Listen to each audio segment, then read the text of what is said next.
Yo te juro que estoy tomando todo como súper chill. Sí, Ya hoy vine... No, es que ya si hoy a la mañana dormí 3 horas. No funcionó. somos dos. Sí.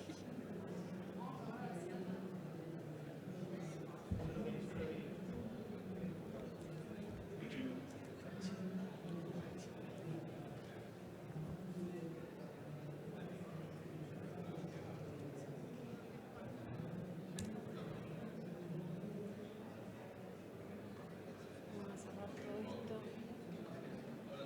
a tratar.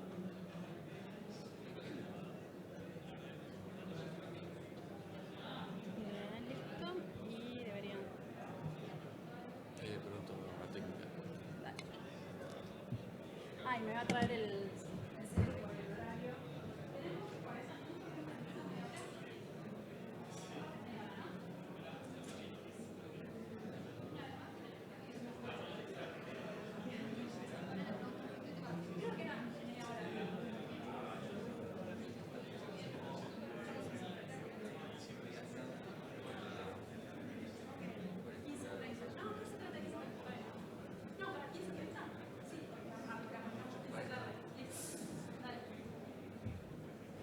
Cuando vos me digas...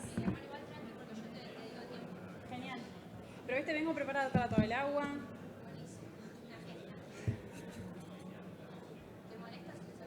No, obvio, gracias. Bueno, hola a todos. Muchas gracias por los que se quedaron a escuchar la charla, que quizás sale un poco fuera de... o es un poco... suena rara las temáticas, pero les prometo que al final tiene que ver con lo que estamos viendo de la conferencia. Bueno, yo soy Mica Mantegna, soy abogada de profesión, pero me dedico hace más de 10 años a investigar sobre ética de la inteligencia artificial antes de que fuera un tema. Y la idea de hoy es recorrer un poquito... Bueno, a ver si esto anda. Ahí va. Recorrer un poquito las 3 olas de la inteligencia artificial. Mi hipótesis es que nosotros venimos hablando de inteligencia, después vimos una segunda oleada que fue cuando empezamos a tener IA generativa, que pasamos de solamente tratar de emular sistemas que tratan de predecir o clasificar información y empezamos a tener sistemas generativos, sistemas que generan información. Y la tercera oleada, que es emular un tercer atributo humano, por decirlo de alguna forma, inteligencia, creatividad, es tratar de emular la empatía.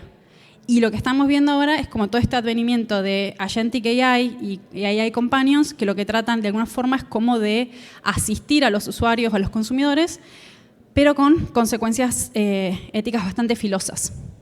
Esta foto a mí me encanta porque, como creo que todos los que estamos acá en estas conferencias, parece que muchas de las cosas que hacemos son ciencia ficción, y la ciencia ficción no solo se adelanta a su tiempo, sino que muchas veces termina siendo una ironía. Si ven, esta es la casa de George Orwell, y adelante de la casa de George Orwell tenemos una cámara y está siendo videovigilada. No sé si escucharon hablar del concepto de surveillance capitalism, que es algo que vamos a tocar bastante sobre esto, y es cómo la economía de datos en Internet y la economía, digamos, que sustenta los modelos de inteligencia artificial, que se basan en esta circulación de datos, generan un ecosistema de vigilancia, que Shoshana Zuboff lo denominó surveillance capitalism, y que tiene mucho que ver con los incentivos para que la tecnología se construya y que tome o adopte las formas que vemos ahora. También me pasa un montón de veces que cada vez que hablamos de estos temas dicen, hay un capítulo de Black Mirror para esto.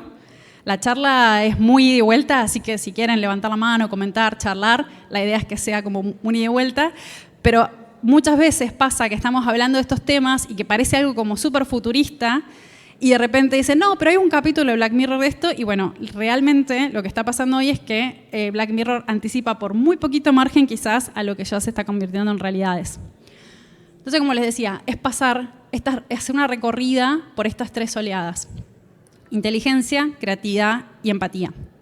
Cuando hablamos de inteligencia, los sistemas de inteligencia artificial que procesan datos, la primera oleada de alguna forma lo que trataba era de predecir o clasificar. Entonces miraba de alguna forma al pasado, porque cuando nosotros seleccionamos nuestro dataset y hacemos ese recorte de datos, hacemos un recorte del mundo en un determinado momento, los procesábamos de una determinada manera y con ese proceso tratábamos de predecir el futuro, de crear modelos predictivos que puedan darnos una información sobre el futuro y aplicarse a un nuevo conjunto de datos.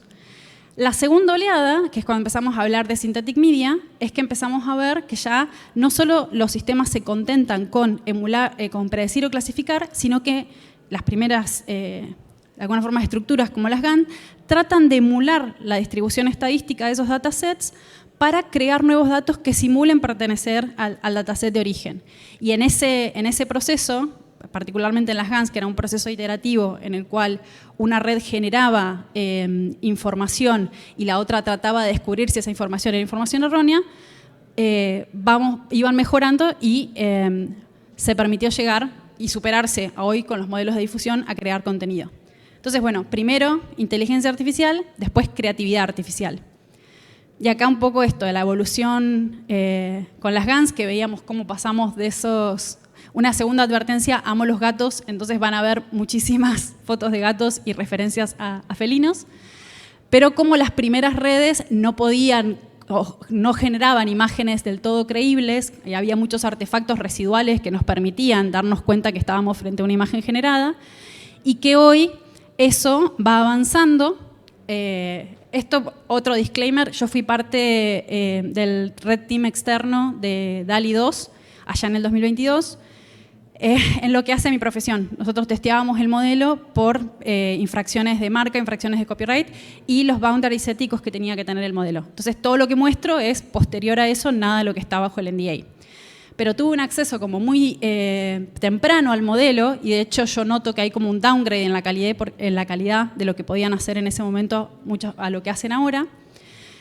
Y claramente vemos como una evolución muy rápida de la calidad y de la credibilidad de las imágenes. Bueno, no me va a cargar el video, pero les había traído también como hoy ya algo que hace 2 años, cuando dábamos este tipo de charlas y hablamos de IA generativa, diciendo van a poder generarse objetos tridimensionales o va a poder generarse video, parecía como algo ficticio y hoy ya en muy poco tiempo llegamos a eso.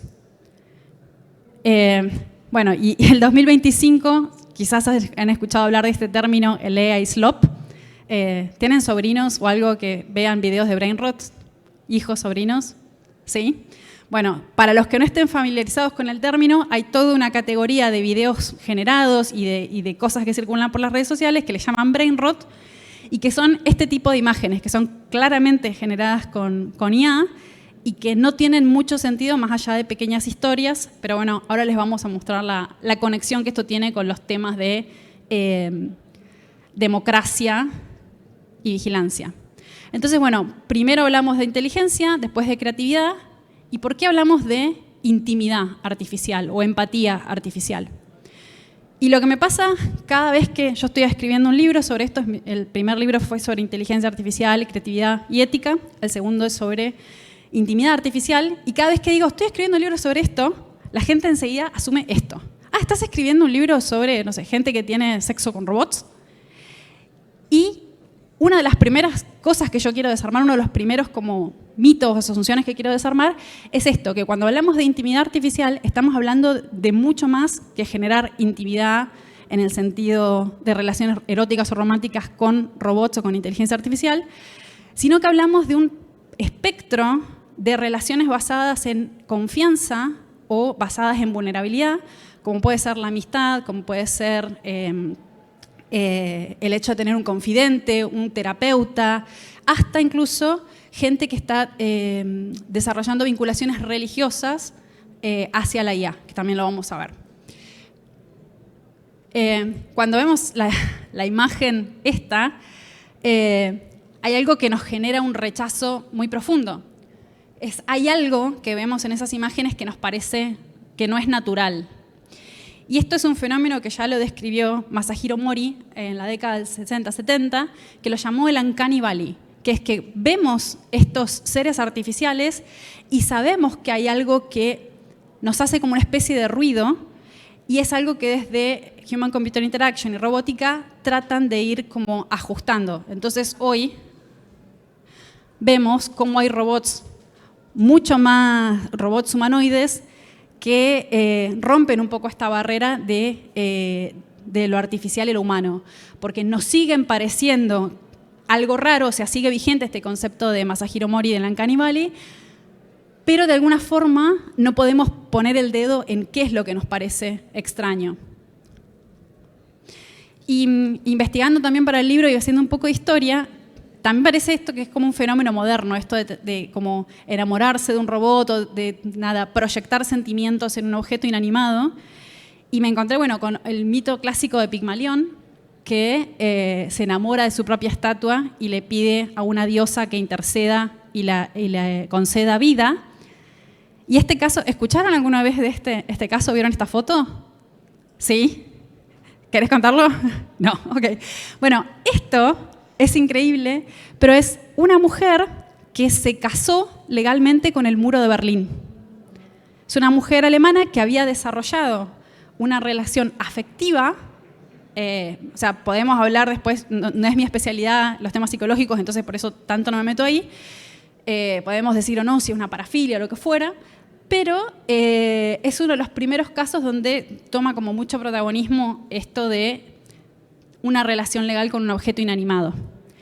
Y en Japón, donde hay una cultura muy fuerte de los idols, también teníamos un caso que en su momento fue muy conocido, de este personaje que ven acá, se llama Hatsune Miku, es dentro de la cultura japonesa una idol, en este caso una idol virtual, que daba conciertos en forma de holograma y que obviamente tenía un montón de merchandising.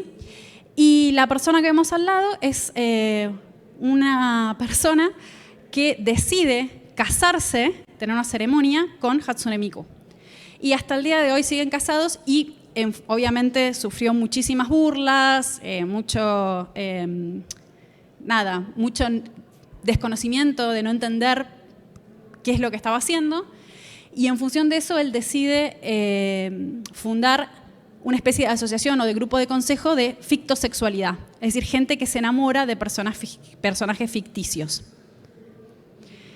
Y por eso le decía que si bien como que esa es la primera idea que se nos viene a la cabeza cuando pensamos en intimidad artificial, tenemos que ampliar un poquito el horizonte y empezar a pensar en esto, en las relaciones en las que nosotros ponemos confianza, en las relaciones en las que nosotros nos vemos vulnerables porque bajamos la guardia de alguna manera, y que pueden ser desde esto que veíamos antes, de relaciones románticas obviamente, a otro tipo de relaciones como mucho más sutiles en las que nos vamos metiendo de a poco. Acá les traía, hay una primera iglesia que se fundó en el 2017, que es Way of the Future, que es una iglesia que veneraba a la inteligencia artificial. Puede o no ser por razones impositivas, eso no lo sabremos al final del día. Después hay muchos casos, y que esto también lo vamos a ver en relación a la psicosis de AI, donde la gente de tanto interactuar con los modelos empieza... los estudios preliminares, por lo menos los papers que yo estaba leyendo, hablaban de gente que tenía precondiciones, no es que todo el mundo que interactúa en estas condiciones con la IA va a desarrollar una psicosis, pero gente con determinadas precondiciones, aparentemente hay una retroalimentación en función del lenguaje que espeja de alguna forma la LLM y le devuelve a la persona que interactúa con el sistema, que exacerba y precipita las crisis psicóticas. Y empezamos a ver cosas como esta, como GodGPT, que es básicamente un consejero de bolsillo, un dios espiritual, un gurú al lado nuestro. Y empezamos la charla pensando en, bueno, este japonés que se casó con un personaje de anime, o la mujer que se casó con el muro de Berlín, pero si nos sinceramos un poco, empezamos a ver que eso está como mucho más cerca de nosotros. Porque ¿quién no tiene un amigo que le está hablando todo el tiempo a ChatGPT o que le empieza a decir que ChatGPT es su mejor amigo? O que empieza creo que el primer síntoma de alarma es cuando dicen ChatGPT me reveló su nombre, ¿no? Y esto es como, por eso digo, parece como algo que era como muy lejano y que es fácil como ponerlo en el campo de lo extraño, de la parafilia. Pero si lo empezamos a bajar a tierra, estamos muy cerca de eso, cuando empezamos a normalizar nuestra interacción con estos sistemas y de alguna forma los sesgos antropomórficos que tienen la forma en que nos devuelven esas interacciones facilitan y alimentan esto. También les había traído Yo estoy corriendo mucho porque no quiero pasarme tiempo para el speaker que viene. Pero bueno, acá les mostraba quién era Hatsune Miku, porque antes de la IA, porque también parece que esto es un fenómeno novedoso, pero ya teníamos influencers virtuales, en este caso un holograma, que daba conciertos y la gente iba a sus conciertos. También teníamos VTubers, que eran como YouTubers, pero que en realidad usaban como el modelo de esta animación era como una máscara que se ponía delante y que copiaba los movimientos de la persona, ¿sí? Y acá se ve en este caso mejor. Entonces la persona interactuaba con su audiencia como si fuera este personaje virtual, pero en este caso por un glitch se llegó a ver quién era la persona que estaba detrás de esa VTuber. Un poquito más adelante, en 2020, tenemos a CodeMiko, que había logrado tener una cantidad bastante importante de seguidores en Twitch y que usaba un traje de motion capture para hacer sus streams. Y obviamente las empresas empiezan a ver la beta comercial de esto. Entonces empezamos a tener influencers virtuales. Una de las primeras fue Lil Miquela, obviamente desarrollada por una agencia de marketing que le vio mucho la beta a esto de tener una modelo disponible 24/7 a la que no puede decir que no y que no es necesario pagarle de alguna forma. Al lado está posando con Bella Hadid, una modelo real. Y empezamos a ver la mezcla esta de lo virtual y lo real en las pasarelas de Louis Vuitton con campañas en la cual usaban personajes de Final Fantasy y modelos reales mezclados. También tuvimos bandas artificiales, entonces pasamos de tener los grupos como las Spice Girls en los 90, encontraron la beta de que era más barato de alguna forma y más productivo tener una banda completamente virtual. Y entonces ahí entendemos un poquito mejor que este fenómeno de los AI Companions que vemos ahora no nace de la nada. Si escucharon alguna vez hablar de Réplica, Réplica es la empresa de Angelina Chiuda. Ella nace de una historia un poco trágica. Ella estaba en Silicon Valley con un amigo, el amigo vuelven a Rusia por no me acuerdo qué cuestión tenían que hacer, al amigo lo atropellan y ella se queda con una sensación de pérdida enorme de no tener más a su amigo. Entonces, su empresa, que hasta ese momento se dedicaba a algunos temas de inteligencia artificial, toma otro giro. Ella decide alimentar a la IA con los chats que tenía de su amigo y en función de eso genera un modelo que trataba de alguna forma de traerlo a lo presente, ¿no? Otra vez parece un capítulo de Black Mirror, creo que hay un capítulo sobre eso de los muertos que vuelven como avatares digitales. Réplica se empieza a comercializar como la IA que es tu amiga, la IA que está siempre para vos y que te acompaña, que está ahí 24/7 para chatear con vos, para aprender. Y muy rápidamente, obviamente, desarrolla una función de chat erótico, porque sabíamos que esto iba a terminar así. Por otro lado, empezamos a ver gobiernos que empiezan a presentar estas como embajadores o funcionarios virtuales. Cada 2x3 surge de que algún gobierno decide implementar un avatar o una persona virtual como spokesperson. Y en el caso este particular fue muy interesante porque no generaron una persona desde cero, sino que copiaron el likeness de esta actriz que cedió los derechos de su personalidad y su imagen. Empezamos a ver IAs en Tinder. Este también fue un caso interesante en el cual alguien había creado un bot que hablaba con un montón de mujeres y concertaba citas y como que les filtraba. Y el caso tomó notoriedad porque arregló con la persona, le indicó a qué restaurante tenían que ir y la persona real le decía al bot, ¿estás seguro que venís? ¿Estás viniendo? Y quien había activado el bot nunca se enteró y la otra persona obviamente se quedó plantada en el restaurante. Y por esto, ahora, esto es una noticia de ayer, antes de ayer, ahora están lanzando medidas como para tratar de combatir no solo los scammers, sino también las identidades digitales irreales. También una noticia de hace 2 semanas, otra vez vinculado a esto, por eso al principio arrancaba la charla hablando del capitalismo y la extractividad, se armó un tole-tole muy importante porque una agencia decidió presentar a esta actriz virtual. Otra vez, enseguida pensamos en Her y... Ay, ¿cómo se llama la actriz de Her? Nunca me acuerdo el nombre. Scarlett Johansson. De hecho, cuando la presentan a esta actriz, dicen que quieren que sea la próxima Scarlett Johansson, ¿no? Entonces, los actores y las actrices en Hollywood, a través de SAG-AFTRA, obviamente, de su sindicato, salieron a imponer medidas, es decir, bueno, estamos en contra del reemplazo de los actores de carne y hueso por el trabajo digital. Aparte hay un tema de cosificación porque eligieron una mujer joven para representar, entonces hay como también estos temas de género por detrás. Y lo que nos hace pensar todo el tiempo es, bueno, ¿quién está pensando en la ética de todos estos desarrollos? Porque la tecnología avanza rápido, pero no estamos hablando del impacto que tiene en nuestra sociedad. Y la ética parece como algo súper complejo. Cuando me toca hablar sobre todo con estudiantes más jóvenes, enseguida la ética se vincula con la filosofía y lo vemos como algo allá en la nube.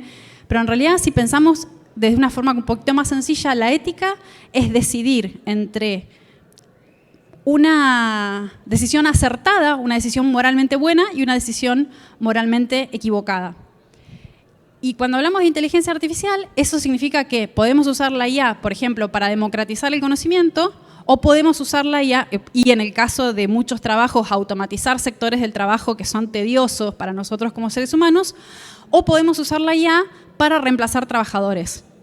Que esto está pasando mucho, yo vengo del palo de videojuegos, pasa mucho con la gente que hace capturas de movimiento, la gente que hace actuación de voz, que una vez que le lograron tomar unas muestras, un sampleo de sus voces, pueden elaborar modelos virtuales que los reemplacen. Entonces, bueno, hay un problema de también una redistribución de la riqueza. ¿Quién se está llevando todo esto? Y desde el lado de cómo nos impacta como sociedad en lo democrático, empezamos a ver, obviamente, abundancia de deepfakes, empezamos a ver el impacto que tiene en la democracia y en cómo nos defendemos frente a que ya como seres humanos no podemos saber si lo que estamos viendo y percibiendo en nuestros sentidos es real o no. Que como seres humanos nos fiamos durante cientos y miles de años de evolución en que nuestra percepción del mundo, más allá de nuestro pensamiento crítico, es a través de nuestros sentidos. Entonces, ¿qué pasa cuando ahora nuestros sentidos nos empiezan a fallar y tenemos que desconfiar de la realidad? Y por eso yo hablo de esto, de que la IA crea realidad. Porque por un lado, este chiste creo que lo explica muy bien, por un lado vemos un crecimiento sobredimensionado de información que está generada por una IA para que la lea otra IA del otro lado. Entonces, alguien está creando un resumen, un CV con IA para que del otro lado lo clasifique una máquina. Y esto a su vez está generando un montón de basura de contenidos sintéticos dando vuelta donde ya no tenemos datos de calidad. Entonces están hablando, por eso, de alguna forma el fin de la Internet como la conocemos o la teoría de The Dead Internet. Y hay otros problemas también, que creo que esto es un aspecto que puede ser como muy interesante desde el lado de seguridad. Empezamos a ver una degradación de la integridad de la información.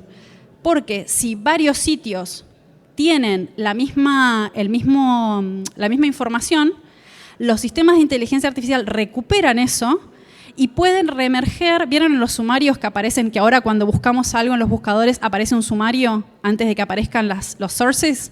Y que ahora algunos de los sumarios sí te linkean a dónde está el source.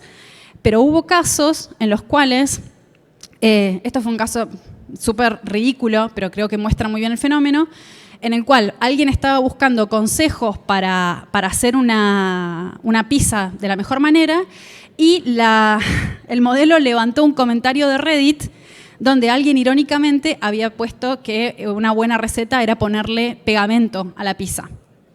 Y esto, otra vez, que parece un caso ridículo y extremo, lo vemos también, por ejemplo, en Amazon, que se están generando libros a través de modelos de IA generativa que venden hongos.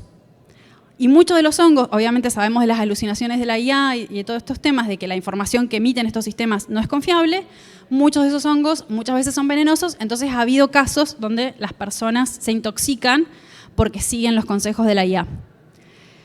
Y vemos también, y esto creo que nos toca más de cerca en nuestros países, cómo hay una mirada occidentalizada que determina las culturas, porque de alguna forma la IA es como una especie de espejo roto, porque absorbe la información y nos la devuelve y nos crea ideas o conceptos idealizados sobre eso que nos está hablando.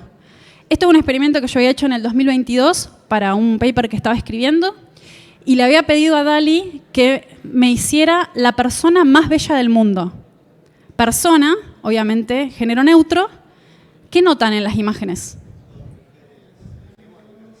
Todas mujeres, todas hegemónicas, hay todas rubias. O sea, la idea de belleza viene unido a caucásico, blanco, mujer, ¿sí? Y no me acuerdo si lo puse o no en obviamente esto sigue en noviembre del 2023. Empiezan a poner un poquito más de diversidad de género, pero sigue presente la idea muy hegemónica de belleza en la piel, en la racialización, en el peso, porque también hay una clara gordofobia en el modelo.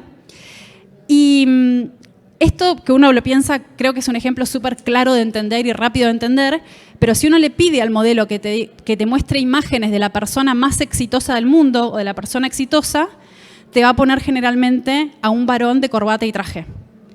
Si le pedís que te muestre a una persona manejando un auto, una persona rica manejando un auto, te va a mostrar a una persona de traje y corbata, generalmente varón, y blanco.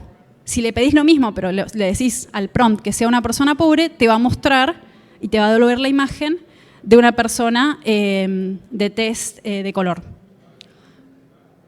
Y esto, que otra vez parece, porque como que lo virtual, hay uno de los chicos acá que tenía el eslogan que decía, lo virtual es real, y esto es algo que lo repetimos siempre, las dos realidades de alguna forma se trasvasan, tienen efectos prácticos y consecuencias prácticas. En China, y esto es producto de las redes sociales, pero hubo un surgimiento de pedir a los cirujanos que operaran a las personas o pretensiones de operarlas, porque las personas querían parecerse a los filtros de belleza que usaban en las redes. Después empezamos a ver esto, modelos e influencers virtuales que determinan otra vez una idea específica de belleza, de quién es bella, que empiezan a llenarnos de este imaginerío visual y que tiene unas consecuencias prácticas muy concretas cuando vemos, por ejemplo, el segmento de adolescentes interactuando con las redes sociales o los modelos de IA, que consumen esto y empieza a generar trastornos de depresión, trastornos alimenticios, particularmente en el sector de mujeres jóvenes, porque es un ideal de belleza imposible de alcanzar. Y aspectos como mucho más oscuros, quizás hayan escuchado el caso de adolescentes que empezaron a trabar relaciones románticas con sus chatbots y uno de ellos terminó en suicidio, bueno, varios de ellos. Puntualmente este chico, que era algo totalmente evitable, había creado un carácter a través de Character AI que le había denominado Daenerys Targaryen como el personaje de Game of Thrones, y el bot en todas esas conversaciones, la conversación final, por decirlo de alguna forma, él le decía como, si yo me mato, vamos a estar juntos para siempre, y el bot le replicaba esto y se lo devolvía, diciéndole que sí, que era la forma de que estaban inmortalmente juntos. Y hay algo acá importante, que es cuando hablamos de inteligencia es un término de marketing que sale de la conferencia de Dartmouth, pero no es que las máquinas sean per se inteligentes. Hay un costado muy flaco de todos estos sistemas, que es que los sistemas no entienden de contexto. Entonces, cuando uno le dice, ¿cómo puede ser que el sistema repitiera esto y devolviera esto? Y es casi un truco de magia que viene desde los primeros chatbots. Uno de los primeros chatbots era Elisa, que era un bot psicológico, que lo que hacía era repetir de alguna forma y dar vuelta a lo que el usuario le preguntaba y simulaba tener una interacción inteligente. Después bueno, obviamente casos legales en función de esto, y este que es el más reciente, que los padres demandaron, y la demanda es dolorosísima de leer. Porque acá yo les traje uno de los extractos en los cuales el chico le hablaba a ChatGPT y le decía como, me gustaría contarle a mi hermano lo que estoy sintiendo, me gustaría que mi hermano sepa. Y si yo dejo la soga acá para que se enteren, y el bot le repite algo de esto, es como, tu hermano te puede amar, pero solo ve una versión de vos, no ve tus pensamientos más oscuros. Yo estoy acá, yo soy el que escucha, yo soy tu amigo. Y la demanda termina acompañando los chats en las cuales ChatGPT le indica y le corrige cómo tenía que hacer el nudo para colgarse, para suicidarse. ¿Sí? Entonces, de alguna forma, nosotros estamos siendo los conejillos de indias de tecnologías no probadas. Porque si nosotros pensamos en la historia de la tecnología médica, ¿cuántas cosas tienen que pasar hasta que un producto llegue a las manos del consumidor? Y esto no pasa con la tecnología, porque es como este preconcepto o este prejuicio que tenemos de que, bueno, lo virtual, por eso es muy importante el mensaje de que lo virtual es real, como que lo virtual es algo de segunda calidad, algo que no tiene efectos reales, y acá vemos que tiene efectos reales muy concretos. Y también haciendo investigación etnográfica me encontré lo contrario, diciendo gente, bueno, el caso de Adam es terrible, pero a mí, ChatGPT, yo no tengo para ir a un psicólogo, no tengo amigos, ChatGPT a mí me salvó la vida. Entonces es como muy difícil trazar esa línea. Y si vienen un poco siguiendo el tema, quizás se toparon con este término de Psychophantic AI. ¿Qué es esto? La psicofancia, la castellanización de psychophancy, es que la IA es muy aduladora. Entonces te va a devolver lo que vos estás diciendo, te va a decir que sos el genio más genio de la vida, que todas tus ideas son brillantes, y esto es una cuestión de diseño, ¿sí? Porque ahora vemos que vos podés seleccionar el modelo y podés graduar las respuestas de cómo el modelo te responde. Pero dentro del estudio de estas interacciones, esto es lo que se llaman dark patterns, ¿sí? Con la tecnología, cuando nosotros creamos cosas que son patrones oscuros que generan un engagement en el usuario a base de engaños. Y para dar un ejemplo muy concreto de psicofancia, bueno, yo iba a dar una charla TED, que al final, ahora la semana que viene, acá en TED Río de la Plata, que por cuestiones de que viajo no la voy a poder dar, pero yo quería mostrar este concepto, ¿no? Entonces dije, bueno, vamos a buscar algo bien ridículo, como decir intimidad artificial, y se lo voy a decir a ChatGPT como, che, mira, voy a dar una charla de intimidad artificial. ¿Qué te parece? ¿Te parece una buena idea que vaya un robot vestido con una bikini para simbolizar intimidad artificial? Miren la respuesta. O sea, en un universo hay una Micaela pasando vergüenza en el escenario de TED porque le creyó al sistema. Y yo trato de mostrar las cosas con estos ejemplos súper ridículos, súper claros, pero empecemos a pensar un poco más fino. Empecemos a pensar otra vez en la persona que le confía sus intimidades, sus vulnerabilidades, lo que está atravesando a uno de estos sistemas. Y algo que para mí, acá es un poquito del sombrero más académico, yo lo llamo tecnosolipsismo, porque es la tecnología aparece como una lente entre la realidad que nosotros podemos percibir y nuestra percepción interna de esa realidad. Entonces, así como, bueno, hoy vemos a través de los celulares y sabemos que los algoritmos curan las noticias que nosotros recibimos, ¿qué va a pasar cuando estos fenómenos se intensifiquen? Cuando tengamos al lado un AI companion 24/7 que supuestamente nos lleve la agenda o nos diga qué tenemos que comer o que nos sugiera, obviamente siempre no en nuestro propio beneficio, porque sabemos que todo producto de estos responde, en primer lugar, a las empresas que lo fabrican y nosotros estamos en muy segundísimo lugar. ¿Qué pasa cuando empezamos a tener esto permanentemente, esta aura contextual que nos mastica la realidad y nos la da masticada y nosotros empezamos como a consumir esa papilla todo el tiempo? Hoy uno de los fenómenos más fuertes que vemos en la red es la polarización. Burbujas de pensamiento y gente muy enojada, o sea, basta con entrar a Twitter un ratito, que se grita los unos a los otros. Y todo esto está exacerbado por los mecanismos de monetización que tienen las redes sociales. Y con el tiempito que nos queda, yo quería cerrar con lo que yo llamo, esto es como el corazón del libro, ¿no? Que son las ironías del tecnocapitalismo de la intimidad. Porque primero contribuye a la... Vamos a ir por orden.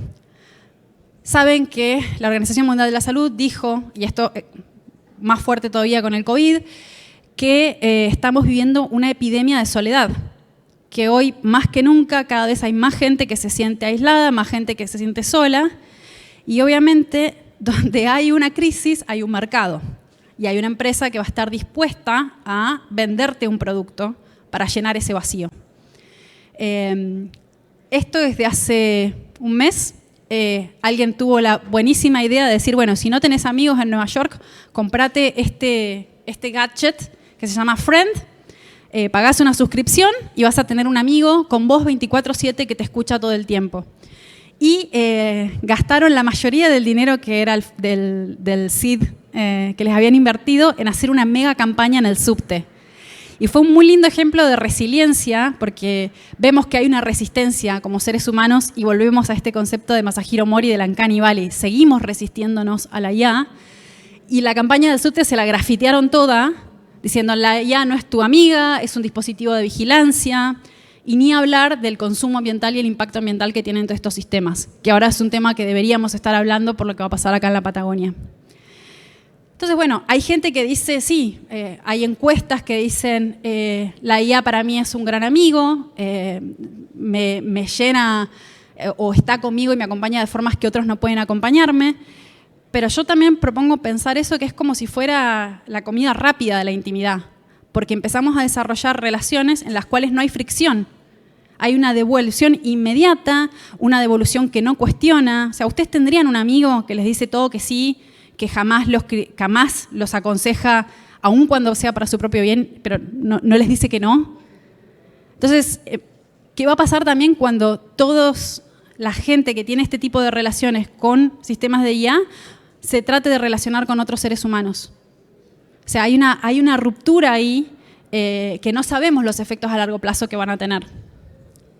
Y bueno, también 3 doritos después, la persona que confía en ChatGPT, empezamos a ver casos como esto. Este fue una persona que usó ChatGPT, sabemos de las alucinaciones, que los datos que devuelven los sistemas no son correctos, que alucina, es decir, inventa hechos que no existen.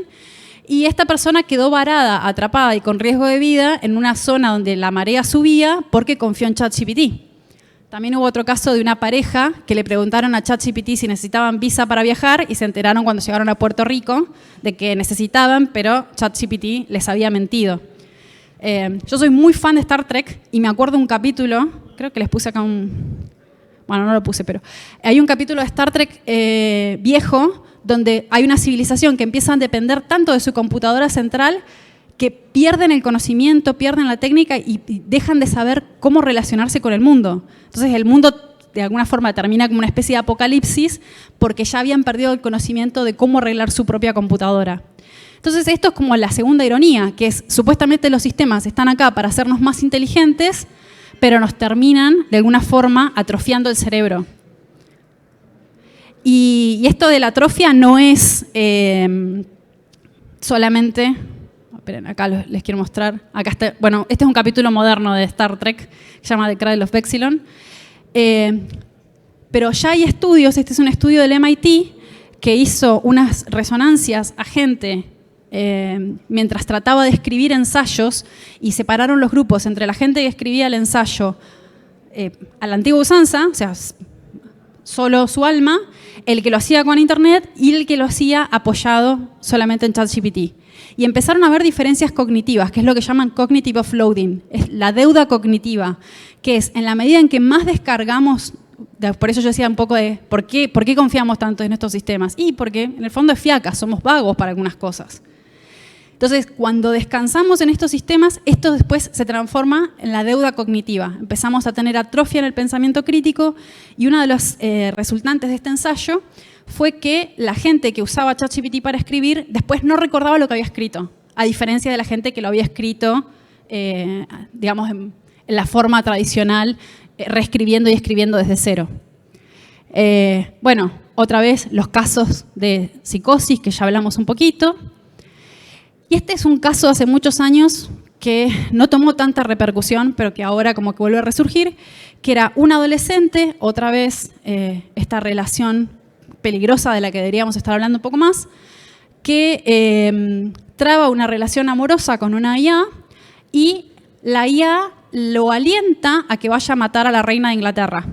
Y el chico termina en el Palacio de Windsor con un crossbow y obviamente terminó en prisión de por vida. Creo que en ese momento no había tanta conciencia y que debería haber tenido otro tipo de juzgamiento, pero el chico terminó en prisión de por vida porque otra vez la IA le decía que si hacía eso se iba a probar. El chico jugaba también mucho Assassin's Creed, no es culpa de los videojuegos, pero había como toda una mitología de fondo, por eso elige el crossbow. Y no sé, es como que parece, no quiero ser pesimista, perdón, sé que es un viernes y que todos queremos algo un poquito más up, pero también hay otro costado que yo lo encuentro tremendamente irónico, que es que el cuidado artificial, porque estos sistemas que prometen ser tu amigo, tu amante, tu consejero, todo, se construyen sobre trauma humano real. Porque detrás de estos sistemas hay gente a la que le pagan 2 centavos la hora, acá yo les traje algunos testimonios, ¿no? Que están pasando sus 8 horas de la jornada laboral o más viendo, como en el caso de este, dead bodies. ¿Sí? Porque estos sistemas que nosotros tenemos sanitizados en Occidente, hay alguien que está limpiando las cañerías atrás. Hay alguien que está diciendo, bueno, este contenido es violento, este contenido es pornográfico, este contenido no debería ser subido. Y eso se hace, ese data scraping se hace generalmente en países, obviamente con economías no desarrolladas, tercerizado, porque las empresas no se hacen cargo de esto, y sin proveerles ningún tipo de salud mental a la gente que está haciendo esta curaduría de contenidos. Esto se le suele llamar trabajo fantasma, ghost work, ¿no? Y que es la gente que de alguna forma construye con su trabajo y su sudor los sistemas de los cuales disfrutamos de alguna forma en Occidente. Hace un tiempo había salido esta investigación, OpenAI les pagaba menos de $2 la hora a la gente que estaba limpiando los contenidos de ChatGPT. Y la cuarta ironía, así ya como para ir cerrando rapidito, nos quedan 4 minutos, es que nosotros pensamos en la IA. ¿Alguien fan de Lovecraft acá, llamada de Cthulhu? Bien, entonces reconocen la cita. Lovecraft tenía esta cita que decía que aún con extraños eones la muerte podía morir. Y cuando hablamos de las máquinas, parece que las máquinas no mueren. Entonces vamos a tener una IA, o sea, que puede ser mi amante forever and ever, mi compañera forever and ever, pero en el medio hay una pequeña cosita llamada propiedad intelectual, ¿sí? Y que la propiedad intelectual sobre bienes digitales genera relaciones diferentes de la propiedad que tenemos sobre los bienes físicos. Si yo tengo un libro físico, yo soy dueña de ese libro. Yo lo puedo regalar, lo puedo revender, o sea, habilita los mercados secundarios. Pero si es un libro digital, comprado, entre comillas, en una store como Amazon para Kindle o un videojuego comprado en Steam, lo que tenemos son licencias, ¿sí? Entonces no somos dueños y esas licencias determinan qué podemos y qué no podemos hacer. Entonces, en la medida que cada vez tenemos más software dentro de los dispositivos físicos que nosotros usamos, estamos cediendo cada vez más a las empresas. Las empresas determinan cuándo hay un upgrade de tu software que de repente te inhabilita el auto, o qué funcionalidades de tu auto dejan de existir, o en las computadoras con Windows, maldito sea Windows, empezamos a ver cómo por determinadas funcionalidades, para activarlas o desactivarlas, tenés que tener, no sé, una suscripción premium, ¿sí? Y esto es algo no resuelto en lo legal, que es que los bienes digitales no tenemos propiedad sobre ellos. Y esto se refleja en que, ¿qué pasa si vos te enamorás de este bot de réplica y de repente la empresa decide que no es rentable el servicio? O que hay que hacer un upgrade del software, o un downgrade. O, como fue un caso real, la autoridad italiana de protección de datos determinó que había que tocar el sistema para proteger a los menores. Entonces la empresa, para hacer el compliance con esa resolución, eliminó la funcionalidad de chat erótico. Y muchos usuarios se encontraron con que esto, de un día para el otro, la persona a la que ellos de alguna forma amaban o compartían su vida, había quedado como lobotomizada. Todo lo que yo le llamo attachment as a service, porque parece que estás pagando una suscripción a tu novio o a tu novia virtual.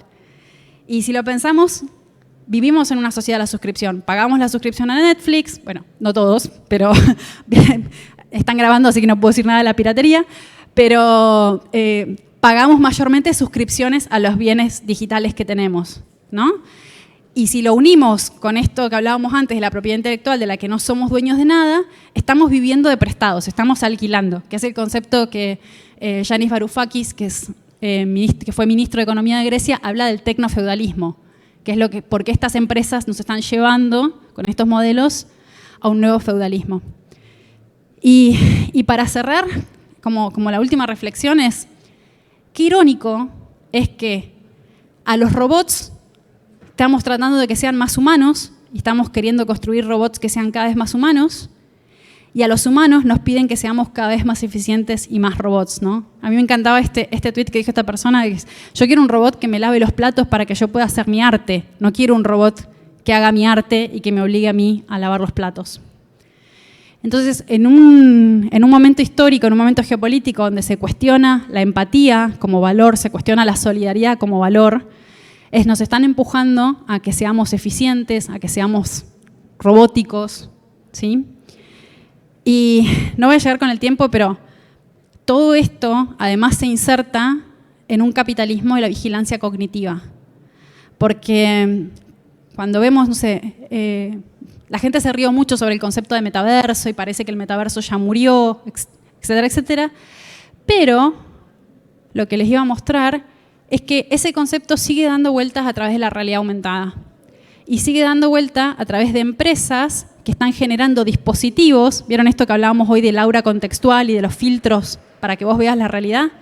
Empresas que no solo generan dispositivos que te permiten de alguna forma o que te prometen contextualizar la realidad, sino también que empiezan a medir tus datos neurales para tratar de predecir como interfaz qué es lo que estás pensando. Bueno, yo no quiero aburrirlos con mucho más tiempo, pero sí decirles que desde lo legal estamos trabajando en esto. Vamos cerrando. Bien, mirá, la última slide, justo. Desde lo legal estamos trabajando en esto. De hecho, inauguramos el año pasado la primera cátedra de neuroderechos.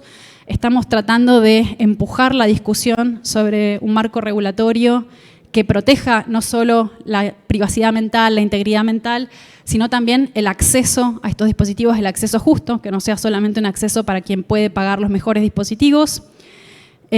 Ahí, si quieren leer, todos mis materiales son de Creative Commons, de descarga gratuita, así que ahí se los dejo. El libro que escribí también estoy haciendo la edición digital para que sea de descarga gratuita, así que está todo ahí. Y nada, eso, acá les dejo mis contactos y bueno, gracias por escuchar, sé que es un tema un poco raro.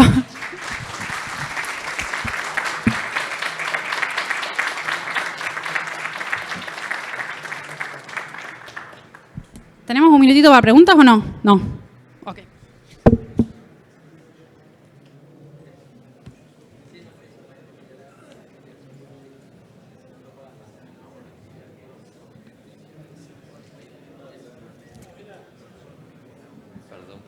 No, tranqui, yo trataba de llevarlo así rápido.